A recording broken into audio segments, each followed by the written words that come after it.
He is what everybody thought Kristaps Porzingis was going to be. You want to know what Kristaps Porzingis looks like? He looks like a malnourished man-child. Dude still needs to beef up.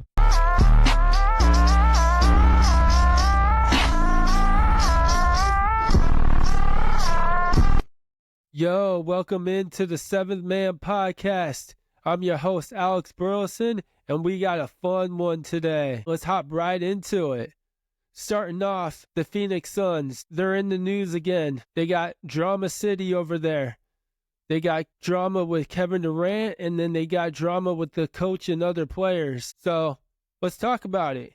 Starting off is Kevin Durant. Kevin Durant is wanting out. He's wanting a trade in the offseason. Know why I think KD likes being traded to different teams? It's a ploy to find the best weed. Couldn't find it in OKC. Maybe the weed wasn't the best in Oakland. Maybe he couldn't handle the New York weed. So he thought Phoenix might have some of the good. Know what? He probably wishes Humboldt and Cali had an NBA team. If that was so, Kevin Durant would request a trade immediately. Now, more news with the Suns, how I alluded to earlier, is rift with the coach and players. Seems players have lost the coach's buy-in and are just playing to end the season. So we'll see what happens with the Phoenix Suns in the offseason. I know I'll be paying attention. Moving on, I want to talk about the injury-filled Dallas Mavericks. Seems like every game they are losing guys. Like, y'all remember when the NFL had replacement refs a while ago? The Mavericks will have to get replacement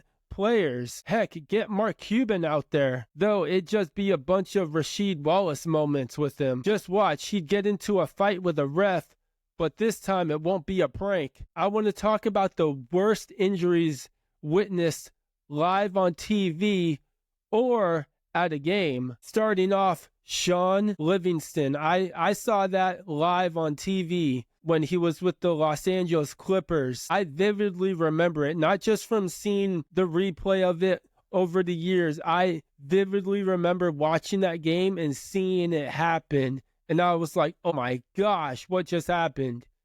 So, I'll explain it if you guys haven't seen it. I can't remember if this was Shaun Livingston's rookie year or his second year. I want to say it was his second year in the league, so he was already a bit established. He's going on the break, right? And he's going for a layup, and then his leg just kind of bends underneath him. And so that was a pretty gruesome injury. Now, I'm just talking straight NBA injuries. If we're talking about basketball injuries in general, I would have to bring up Kevin Ware from Louisville.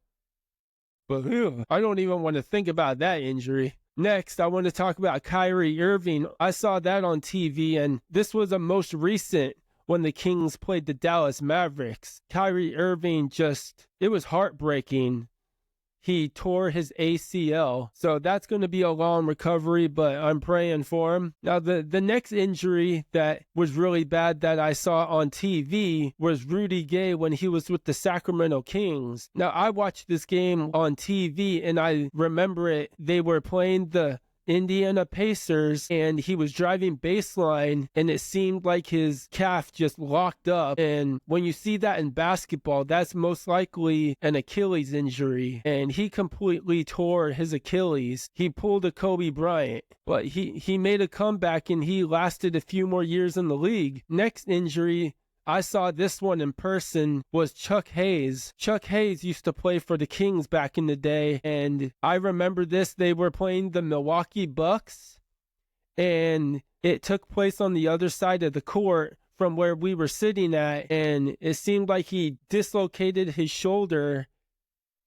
And so it was like a Kelly Olynyk, Kevin Love situation. My memory's kind of fading on that one, so that's why it was so short with the explanation. Now, the last one, this one is pretty heavy, was Patrick McCaw of the Golden State Warriors a long time ago. Not a long time ago, but this was quite a few years ago when Vince Carter was on the Kings. And me and my big brother, we were at this game.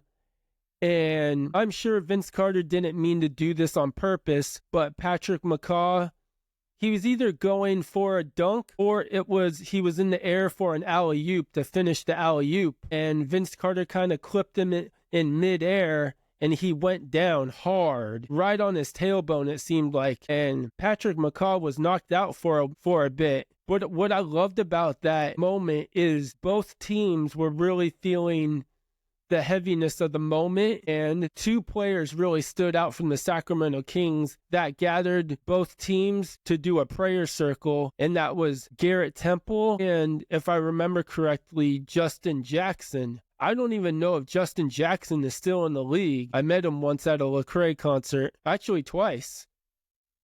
I looked like a little kid taking a picture next to him. My gosh, you never really know how tall NBA players really are until you're right next to one. Switching it up, I want to ask this question. Should former team players get cheers or boos in their return? Now, I'm obviously referring to De'Aaron Fox's return to Sacramento as a San Antonio Spur. Now, the Kings and Spurs played recently, and it was Fox's return. Now, De'Aaron Fox, he got a mix of cheers and boos. And in my opinion, with how it played out, for the moment, I would have either booed or stayed silent.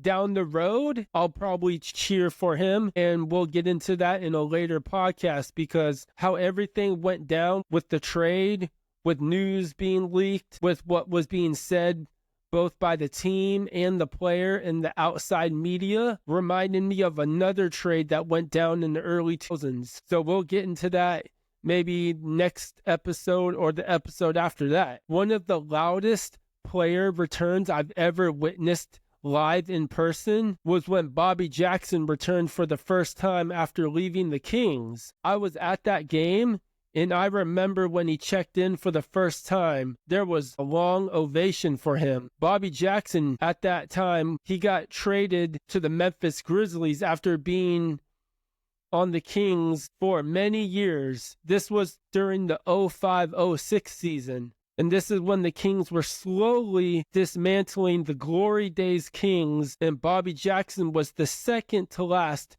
to go, with Mike Bibby still being the last of those teams still on the Kings. I want to talk about Nikola Jokic. The Joker posted the NBA's first 30 game, and why am I not surprised?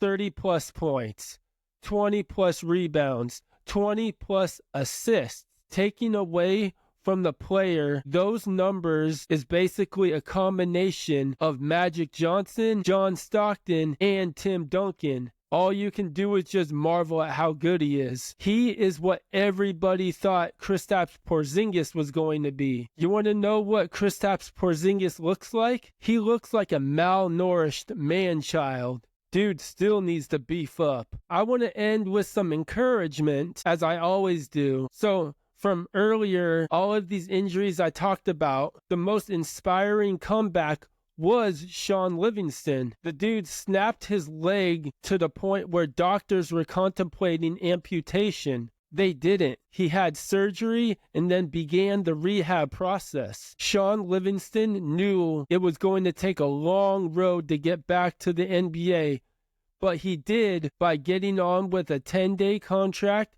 with the Heat, giving a shot with the Spurs, and then he started to find his NBA groove with the Brooklyn Nets, then to the Golden State Warriors, where he had the most impact being part of championship teams. Shaun Livingston is an example of perseverance, persistence, and consistency. With you and I, that may not be in the NBA, but we can still be encouraged by that. Just like Shaun Livingston had the biggest setback in his professional career, you may have setbacks in your life that will try to tear you down. But know what I have to say to that? Screw those setbacks. Doctors said that he'd never play basketball again, but ended up beating the doubts and won 3 championships. Take from Shaun and know that setbacks aren't setbacks. They are character builders. Thanks for listening, and as always, stay up with them threes up. Love, joy, and peace. See ya.